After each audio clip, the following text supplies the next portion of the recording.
dominance is not just something that is craved by sex-addicted politicians. It is also something that is major in sports today. You've got Manchester City dominating the Premier League. You've got Novak Djokovic, Federer, Nadal dominating tennis for the last 20 years. You've got Mercedes and Red Bull dominating Formula One for the last 15 years. Dominance is prominent in sport, and that's what we've got today on the All Sport podcast. So put your whips and chains away, because it's a family-friendly one, and let's get into it. So to start us off with, the big one happened at the weekend. Novak Djokovic lost Wimbledon to Carlos Alcaraz. He had not lost on Wimbledon centre court for over 10 years, and he loses to a 20-year-old. So does this mark this spell of dominance of Djokovic's? Does it bring it to an end? No, I don't think it does. He's got to the final. You can't say someone getting to the final is the end of their dominance. You just don't. He still clearly dominated a whole of Wimbledon and got to the final against someone who's been fantastic for the whole tournament. People didn't expect Alcaraz to win. People thought Djokovic was going to win it. People thought it was going to be the easiest final ever. It was a fantastic show, wasn't it? But I don't think it's the end of his dominance. I think he might win. He might win it next time. But we'll have to wait and see. Yeah, I think it's quite notable to realise that he still won the Australian Open and French Open this year. He was on track to win all four Grand Slams, and let's face it, one kink in the road isn't going to stop him. I'm pretty sure he's still the odds-on favourite to win the US Open. He's just phenomenal, and that's not going to change anytime soon. Yes, maybe Nadal is starting to come out of the end of that era because of all his injuries. Federer was quite dominant in towards the last 2 years of his career. So, he's got a very, very long time to go. And I think Djokovic is going to be lifting trophies for a long time too. Yeah, I seen a thing the other day saying that Djokovic has been part of the old era, the current era, and the new era, and his longevity is just incredible. I think Alcaraz coming up, people are saying he could beat anyone. I think he could. Watching him, he's fantastic. His power, he's just fantastic. I watched his game against Holger Rune as well. Thought that was a fantastic game. But I do think I think Alcaraz will be quite dominant in the sport. Maybe not as much as Djokovic. We'll wait and see. But people reckon he could be the next GOAT of tennis. Well, it's certainly a possibility, especially with nobody else really that's kind of stepping up to that mark that we're not really seeing. We've seen like Medvedev and others kind of come and show themselves as really good tennis players, but nobody's really putting on that show of I will become the greatest of all time. And I think we were spoiled in tennis for a very long time with those three, Djokovic, Nadal and Federer, all kind of playing at the height of their powers around the same time. It was just like, wow, this is incredible. But really, those three were dominant over all others. You couldn't really name many other tennis players during that era other than Andy Murray. And we all thought Andy Murray was great because he was British and, he was winning things. But when you actually look at it, those three were miles above Andy Murray. And I think it's interesting to note as well that since Alcaraz was born, they were the only players that have ever won Wimbledon. Only Federer, Nadal, Djokovic and Murray had won Wimbledon in the entire time Alcaraz has been alive. So it shows you how dominant those players have been in tennis for that long. But I do think we're slowly coming out of that because obviously Nadal's going to retire very soon. Federer's already retired. Murray's clinging on to a career that is, it's not staying for very long, is it? And Djokovic, while he is still going to be dominant for the next couple of years, he will start to fall off. So I think we are entering that period where we can see a little bit more competition. But the next question I want to ask is dominance actually a really good thing for a sport? Because if I'm honest, I'm not entirely sure tennis would be as popular as it is without those dominant players that we've seen.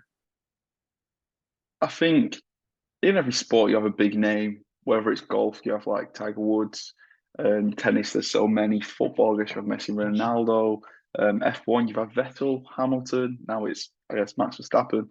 Um, I do think it's a very important thing within sport to have that number one.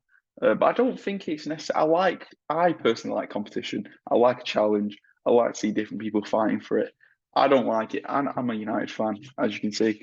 Um, Obviously, you like it when your team wins so many Premier League trophies. But at the same time, as a neutral, at the same time, I'd like to see different teams winning it, different things happening. I don't like seeing teams win stuff again and again and again. Start of season going, okay, Verstappen's going to win the championship this year. Okay, City going to win the league this year. I personally don't like that, but that is definitely up for debate. And I know I sound hypocritical being a United fan, but I was young when United last won the Premier League or Champions League. So Yeah, it just ruins our prediction shows, doesn't it? When we just have to predict the exact thing that's going to happen because everybody yeah, knows what's going to happen. I think dominance can be a really good thing because it creates superstars, and superstars can be really good for the sport. Like golf, I go to a random person in the street, ask them to name you a golfer. They're going to name two people: Tiger Woods and Rory McIlroy. If they're a golf fan, they'll be able to name you a few more. But ultimately, those are two names that kind of resonate with people. Maybe Phil Mickelson as well if you're American. But then you go to a random person about Formula One, they're going to give you Lewis Hamilton's name. They're going to give you Michael Schumacher. Like they're going to give you those people that were dominant because those are the people that kind of transcended their sport and got into like the social like ether, and people knew who they were. They didn't necessarily watch them, but they knew who they were. And by doing that, that creates some more fans. Like who really was a fan of like sprinting until Usain Bolt? Like exactly. you wouldn't have been able to name. Nobody. Right. I I wouldn't say now I can really name. If you told me to name five sprinters right now, I don't No. think I could. And that I don't really like sprinting, but I don't really like some other sports, but I could name a few more people. And I think it brings a lot of traction. It brings people onto the sport. I think it also depends outside of the sport though too. You see about Lewis Hamilton, he's done a lot of things outside the sport.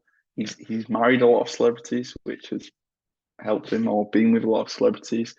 I do think it just doesn't just depend what happens within the sport. Yeah. Usain Bolt, obviously, with his iconic celebration, people notice that even if you know that people will know the celebration, but won't know who did it, type of thing. I think So the important thing to note is that dominance is absolutely fine in sport as long as eventually it breaks down. Because let's face it, in the if Manchester City win 10 Premier Leagues in a row, we're not going to be as bothered about the Premier League as we are now. So it yeah, starts to exactly. ruin it. But if they win five in a row and then somebody manages to break them, oh my god, that season is incredible. Yeah, So it's there's that kind of tipping point where it goes from dominance is really good for the sport, and then it starts, if it carries on, it starts being like really bad for the sport. So there's yeah, evidently importance behind breaking that dominance. So yeah. we've already talked about that for tennis. Why don't we talk about it for football? So with Manchester City being so dominant, we can throw Bayern Munich in there as well because they Yeah. bloody win every But year. And I think that's a really good you're not comparison, actually. you're not mentioning one team Europeanly though, like in a European sense. Real Madrid, Uh, Champions in Leagues a back to back. Yeah, true. But Really? again, they can be broken. They weren't. That's Yeah, not a I guess. Bayern Munich winning 10 Bundesliga titles in a row. Do you think that's due to lack of competition rather than a team being so good? Yeah, because they just buy all the good players in Germany. Because you think like Bayern Munich have won plenty of Champions Leagues, but you see Real Madrid who have won, what is it, 15 now? I don't know. If Well, I'm they've basically won a lot of Champions Leagues. But Bayern have won nowhere near as much as that, but they've won the Bundesliga back to back to back to back to back to back to back. Like I could carry on and carry on. So is that a weakness of the league rather than a strength of the team? I think it's a little bit of both because I think there's element of weakness of the league because obviously if one team is winning it all the time, there's no competition there.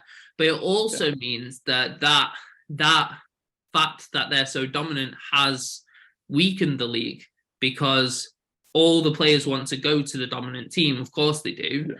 And so it just kind of is self-perpetuating. The only chance that the Bundesliga has to become super competitive again almost happened this year with Borussia Dortmund almost snatching the title, and we'll On the last day.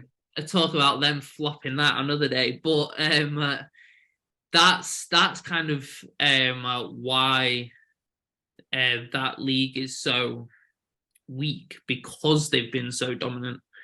It's Yeah. just it's catch-22. But I think it's a good comparison between the Bundesliga and the Premier League. You know, Manchester City are threatening to become that and to make the Premier League like that. But we've still got competition. We've still got like challengers for the title. We've had Liverpool. We've had Arsenal. Where we might have Manchester United this year. Who knows? But we still No, we might have Newcastle. we The might players have that Newcastle. True. the players they're signing, I thought they'd be as slow as City, but they are not. I think we will see them doing some amazing stuff this year. I Well, think we it will would see. surprise a lot. I think Tune it'll in, surprise a tune lot of in for people. our predictions show. Yeah, But yeah, I think Manchester City's reign, although incredibly impressive and really dominant, I think that will come to an end fairly soon in the next couple of years. Whereas Bayern Munich's is just constant, and I think it's not going anywhere soon. And it makes the yeah. product of the Bundesliga a lot weaker. No matter what players, no matter what managers Bayern has, they are still winning the league. If they are top of the league, they will still. If they're top of the league, they have still been seen to like sack managers. If Yeah, they're like when they were second with Nagelsmann, they sacked him. yeah.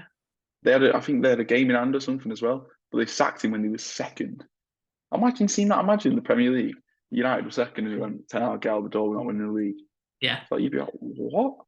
Yeah, Like, imagine if Manchester City did that when they were fighting with Arsenal this year. you know, You're when second right, to Pep, you're Arsenal, gone. get gone. Yeah. Yeah, it's a Like, very very different type of management and football and everything like that.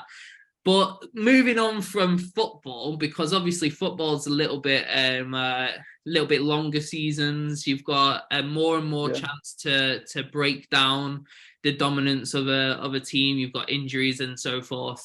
But let's go on to Formula One. You've got between 20 and 25 races a year, depending on what the FIA and the F1 people want how much money they want to make, basically. So you know this sport has been dominated by two teams for the last 15 years. You had Sebastian Vettel winning it 4 times in a row for Red Bull. Then you had Nico Rosberg and Lewis Hamilton winning it 8 times in a row for Mercedes, and now Red Bull's back on top. And obviously for a while in the 2000s, Ferrari were pretty Yeah, dominant of as course, yeah. well. So how long is it going to be before a new team can win a championship and then another team can actually figure out how to win a championship and we get a few years where different teams are in the mix? Or is it always going to be those top teams putting a run of championships together? It's going to be a very long time. And the reason is strictly because teams are using other teams' engines. So Haas are never really going to finish above Ferrari Yeah, because they've got Ferrari's engine. But Ferrari can improve that engine because it's their engine type of thing. True, true. And I guess it also depends on the car, but like you'd be a bit annoyed if you were Ferrari and Haas were beating you with your engine, you'd be a bit like, what's going on here? Well, it happened similarly to at Silverstone, didn't it? With McLaren using Mercedes engine but beating Mercedes. Like they outdragged Mercedes in a straight line. When that car has the same engine, you should not be outdragging them in a straight line. But When it's your engine as well. exactly. So Lando Norris managed to do it. So it's clearly not impossible to outperform them, but it's going to be. I don't think it is, but I just think teams will like it's hard to beat. It's hard to beat someone that's got your stuff. You know what I Yeah, mean? I don't know. I just feel like it's. I I don't think know. I just for a while Red Bull were using Renault's engine and still beating them. It's just I think with Formula One, because of the system it's laid out, where you finish, the less money you get. So the lower down you finish, the less money you get for the next season, the less like time in the wind tunnel and stuff like that. You yeah. are dooming teams to fail if they have a bad season. So if Keeps we the look, rich and the poor. yeah, so if we look at the NBA system, with the lower teams that finish in the NBA, the more chance they get at getting a high draft pick for the next season to pick from the best college players around. So it gives those losing teams a better chance of like getting some good players. But equally, that means that teams halfway through the season that realize they're not doing very well will just stop trying and they'll tank. Yeah, So it takes the competition away a little bit. you But got less of a reward, haven't you? yeah, but it does stop these. Well, it doesn't stop these massive eras of dominance. You've had the Golden State Warriors for the last 7 years, but it's a better chance rather than just turning around to Williams every year and saying, "Well, you finished last, so we're not giving you anything." So you have to perform like at your utmost peak to claw anything back into this sport. But if you're Renault, well, it's not Renault, is it? Alpine or McLaren, and you finish middle of the road, you can just finish middle of the road constantly, get the same amount of money, keep going. It doesn't allow for that change. You have to perform at your utmost peak to even move 1 or 2 positions up. Yeah. It's a tough one in F1. Like it's all the politics of sport, isn't it? Like how stuff should be done, and there's like bodies and boards that do this, and no one seems to know what should be or is right and what is wrong. Um, it is all about politics of sport, though, isn't it? Yeah, no, So absolutely. Absolutely. So basically, our conclusion is that dominance is dominance. It carries on forever, and we can't do nothing about it, I think, there is nothing to do especially with about it. Formula One. So, what do you guys think about dominance in sport? Is it a good thing? Is it a bad thing? And when will those dominances in these top sports change? Let us know in the comments. Make sure you subscribe to this channel. We're trying to get to 1,000 subscribers. And please leave a like on this video so it can be shared to more people and more people can come and tell us how wrong we are. Thank you very much and see you later.